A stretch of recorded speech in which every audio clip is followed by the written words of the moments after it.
Olá, uma vez mais aqui estamos com o nosso programa Mediunidade Hoje, através da TV Mundo Maior. Como sempre, o nosso carinho, o nosso abraço, a nossa gratidão pelas manifestações que nós temos recebido em toda a cidade de Uberaba.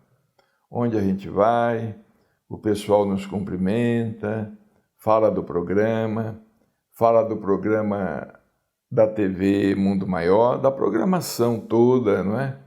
Da TV Mundo Maior, e a gente não fazia ideia do alcance. O alcance é muito grande e beneficia muita gente. Nós desejamos que no início do nosso programa você tenha muita paz, que Jesus esteja em seu lar, em sua casa, que Jesus o inspire na decisão de um problema difícil, decisão que você tenha que tomar, que Jesus possa estar sempre com você, para você sempre escolher o melhor. Estamos aqui mais uma vez com o livro Chico Xavier, A Sombra do Abacateiro, em nova edição. Foi editado pela Intervidas. Este livro realmente é um livro extraordinário, é um best-seller, vamos dizer assim, não é? Vamos ver aqui neste capítulo, intitulado Compreender e Trabalhar. Naquela tarde de sábado, o Evangelho segundo o Espiritismo, capítulo 5º, item 14, ele tinha nos oferecido o tema: com efeito, é certo que a maioria dos casos de loucura se deve à comoção produzida pelas vicissitudes que o homem não tem a coragem de suportar. Então, vários companheiros discorreram sobre o tema, cada qual valia-se de 2 minutos, 3 minutos, não é? Cerca de 7, 8 pessoas eram convidadas a falar, e no final nós ficávamos na expectativa da palavra de Chico Xavier, que nós sabíamos ser a palavra de Emmanuel, que nós sabíamos, em suma, ser a palavra do Cristo para todos nós. E Chico, naquela tarde, ele começou dizendo: o nosso Emmanuel nos pede uma consideração especial sobre este trecho. Com efeito, é certo que a maioria dos casos de loucura se deve à comoção, produzida pelas vicissitudes que o homem não tem a coragem de suportar. Hoje vemos os analistas, os psiquiatras, os psicólogos, todos empenhados em devolver a tranquilidade às pessoas que estão balançando entre a fé e a resignação.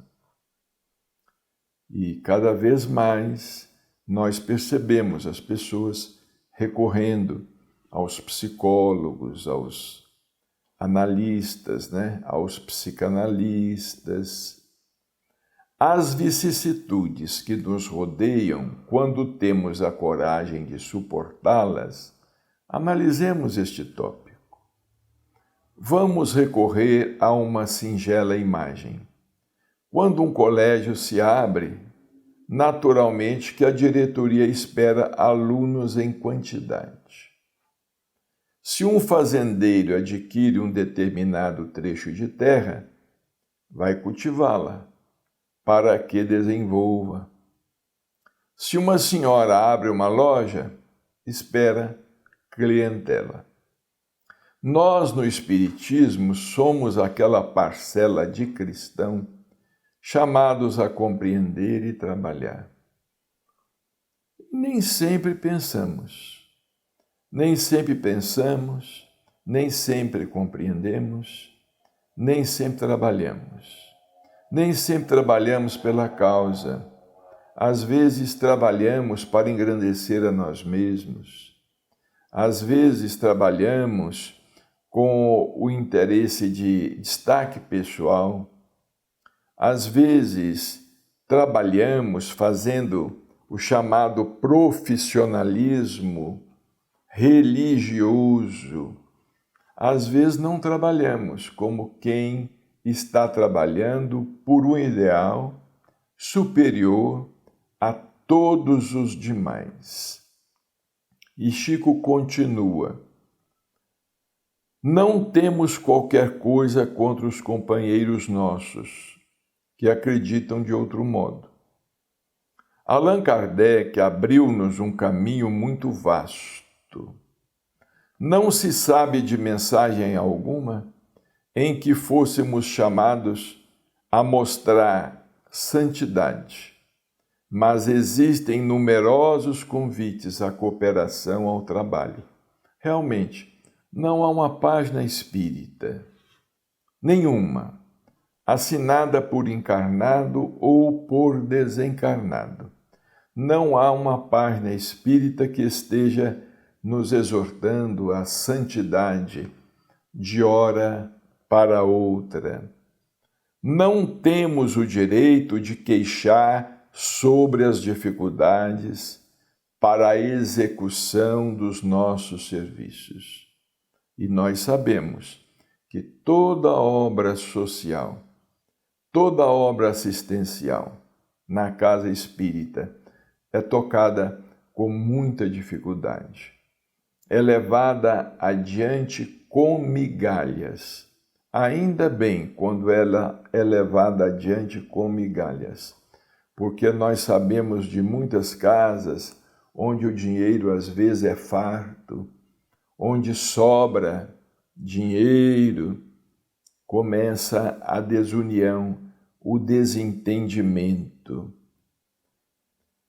Se não fossem os doentes da alma, se não fossem as nossas irmãs em luta consigo mesmas, se não fossem as nossas irmãs para se harmonizarem com os deveres da maternidade, os desesperados, os tristes, se não fossem aqueles que até mesmo os insultam, se não fosse o nosso irmão necessitado de socorro, o que é que estaríamos fazendo? É uma pergunta que nós deveríamos endereçar a nós mesmos, né? E esses dias nós estávamos fazendo uma palestra e colocamos essa questão. Se não fossem os doentes da alma, se não fossem as nossas irmãs em luta consigo mesmas, para se harmonizarem com os deveres da maternidade, os desesperados, os tristes, se não fossem aqueles que até mesmo nos insultam, se não fosse o nosso irmão necessitado de socorro, o que é que estaríamos fazendo neste mundo? O que é que estaríamos fazendo se nós não tivéssemos essa possibilidade de tentar ver no outro um irmão, de ver no outro o nosso próximo, né? De ver no outro também um filho de Deus. Nossa luta em doutrina, que todos sabemos que não é fácil perseverar na condição de espírita, de trabalhador cristão, pagamos um preço muito alto, mas só essa perseverança nos fará compreender a nossa tarefa. Somente perseverando, nós vamos entender a nossa tarefa, deixando os problemas de lado, os problemas para trás. Somente assim nós iremos também nos superando, nos colocando numa condição espiritual maior, numa condição espiritual melhor do que aquela em que nós nos encontramos atualmente, sem aquele que nos persegue, sem aquele que nos atrapalha, se encontrássemos apenas pessoas cultas, estudiosas, o que essa doutrina estaria fazendo? Estaríamos apenas teorizando, estaríamos como os filósofos, estaríamos como os doutores da lei, nós estaríamos discutindo, né, as questões linguísticas, as questões de estilo. Nós estaríamos discutindo isto, uma discussão inútil, estéril, vazia, completamente vazia, que não nos leva a absolutamente nada. Se não temos coragem de suportar uma esposa, um esposo, um filho, um parente doente, nos damos pressa em interná-lo para afastá-lo do nosso convívio. Se não toleramos os adversários, se não procuramos compreender os amigos, quando se tornam amigos da onça, dizia Chico, o que é que estamos fazendo com a doutrina espírita? O que estaríamos fazendo com a doutrina espírita? Aqueles que apenas querem estudar, participar de grupos de estudo, aqueles que não colocam a mão na massa, aqueles que não transpiram em favor do ideal, aqueles que apenas querem ser aplaudidos, aqueles que não querem vivenciar a realidade cotidiana da casa espírita, que não é fácil, porque muitos espíritas, infelizmente, ignoram o cotidiano de uma casa espírita. Não sabe da manutenção que é preciso ser feita no prédio, um problema elétrico, um problema com o encanamento, um problema com uma parede que está trincada, uma lâmpada queimada, o banheiro sempre limpo e sempre ajustado para que as pessoas possam encontrar um banheiro sempre limpo. Existem pessoas que não sabem nada disto. Existem pessoas que entram na casa espírita. Nós estamos nos referindo aos espíritas, e não aqueles que vão apenas para receber o passe. Os espíritas que não perguntam pelas despesas da casa, pelas despesas das obras sociais, assistenciais, que não se preocupam com as campanhas e às vezes nem participam das campanhas que são feitas, que são levadas a efeito, é o que está dizendo aqui. Se não temos coragem de suportar uma esposa, um esposo, um filho, um parente doente, nos damos pressa em interná-lo para afastá-lo do nosso convívio? Se não toleramos os adversários, se não procuramos compreender os amigos quando se tornam amigos da onça, o que é que estamos fazendo com a doutrina espírita? Se não compreendermos que tudo isso é material de serviço para nós, que somos obreiros de uma casa maravilhosa ou causa maravilhosa, e o que estaríamos fazendo? Seríamos casas de moscas, não é? Como diz o Chico aqui, que beleza, né? Se não compreendermos que tudo isso é material de serviço. Realmente, né? A dificuldade, o obstáculo é sempre material de serviço, para que nós aprendamos a superar, a lidar com aquela dificuldade, a lidar com aquela pessoa, a compreender aquela pessoa. Às vezes nós temos que entender que determinado familiar, nesta existência, ele não vai encontrar a cura. Às vezes ele não vai encontrar a melhora que desejamos. Às vezes ele vai tão somente se preparar. Às vezes ele vai tão somente amadurecer um pouco, para que na outra existência ele possa acordar por ele mesmo, ele possa despertar por ele mesmo e ele possa dar um novo rumo à sua vida. Já é um ganho se nós conseguirmos conviver com o companheiro, com o irmão, com o filho, com o amigo difícil, se nós conseguirmos fazer com que ele assimile algumas poucas ideias, algumas poucas palavras. Quem sabe, nós sempre recebemos mensagens aqui no Pedro e Paulo.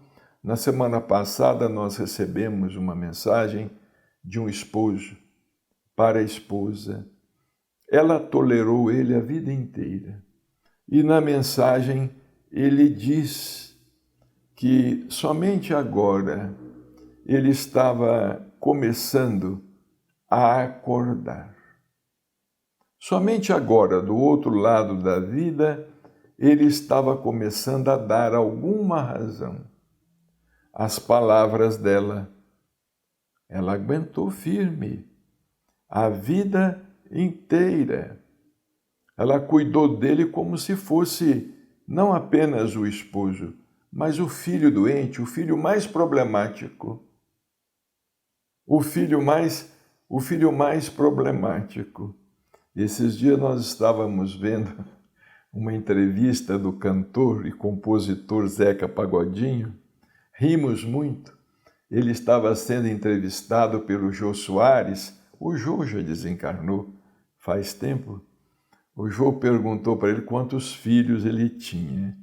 Ele disse, eu tenho 5. Aí o Jô perguntou a ele, qual é o que dá mais trabalho? Ele disse, sou eu. Rimos muito com o que ele disse, sou eu é que dou mais trabalho. Às vezes somos nós que damos mais trabalho, não é o outro. E Chico prossegue aqui, estamos aqui para compreender os outros e não exigir que os outros nos compreendam. Muito difícil querer que uma pessoa nos compreenda. É uma tarefa quase, nós não devemos nem esperar. Nós não devemos esperar pela compreensão de ninguém, em absoluto. Nós sempre gostamos de citar a parábola do semeador. O semeador simplesmente saiu a semear. Ele não se preocupou com mais nada. A preocupação dele era de semear. E ele semeou. Ele tinha sementes para semear. Algumas sementes caíram na pedra, outras caíram entre espinhos, outras foram levadas pelas aves do céu. Algumas poucas sementes caíram em terra boa, em terra fértil. Ele não se preocupou com a colheita. Nós estamos nos referindo ao aspecto espiritual. Ele não se preocupou com a colheita. É claro que um lavrador, um agricultor, se preocupa com a sua colheita. Mas do ponto de vista espiritual, nós não devemos nos preocupar com a colheita. Nós devemos fazer a nossa parte, semear quanto possível e deixar que o tempo responda por nós. As leis divinas. Então Chico dizia que estamos aqui para compreender os outros e não para exigir que os outros nos compreendam. Porque a obrigação é nossa. Eles não têm essa obrigação. Não é tolerar ajudando a destruição, mas amando, dialogando. Não é criticando que vamos resolver o problema, nem censurando. Nosso irmão vem a nós. Se ele está perturbado, está doente. É material de serviço. Vamos dar-lhe 10, 5 minutos. Vamos falar procurando ajudar muita gente. Essa doutrina não é dos anjos. Somos criaturas humanas. Eles nos protegem, mas precisamos nos auxiliar uns aos outros e não criticar. Quem cai uma vez pode levantar-se. Todos podemos fazer tudo quanto quisermos. Não precisamos esperar a formação de um grupo espírita para a recepção de pessoas santas. Vão chegar primeiro os mais infelizes. E realmente somos mais infelizes, porque quantos problemas temos às vezes no grupo? Quantos problemas criados por nós mesmos? Quantas dificuldades no campo do relacionamento? Vão contar as mágoas, às vezes até os seus crimes. Vem atrás de amor. A bondade de Deus não determina o extermínio de ninguém. Misericórdia quero, não sacrifício. O Senhor nos pede misericórdia, não crítica, não preguiça. Estamos com uma doutrina de muito serviço, então vamos trabalhar sem espírito de antagonismo, reprovação.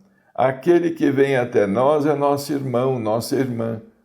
Alguém pode dizer, eu não posso auxiliar porque não tenho dinheiro. De fato, o dinheiro pode ajudar muito, mas muitas vezes a pessoa está endinheirada. Ela precisa de uma palavra. Quem viver pensando em bilhete premiado, coisas fáceis, é melhor deixar a causa. Porque isso não existe para o espírita. O que existe é trabalho, e muito trabalho. E Chico, como ninguém, nos deu exemplos de trabalho. Trabalhou sempre, durante 75 anos, incansavelmente, procurando atender a tudo e a todos, de acordo com as suas possibilidades. Desencarnou pobre. O túmulo que os amigos visitam aqui em Uberaba, no cemitério São João Batista, não foi construído por ele. E não era da vontade dele que o túmulo fosse aquele, não é? Não foi construído por ele. Ele partiu sem nada, sem nenhum centavo, sem dinheiro nenhum em qualquer conta que ele não tinha. Que Jesus nos abençoe e nos ampare sempre.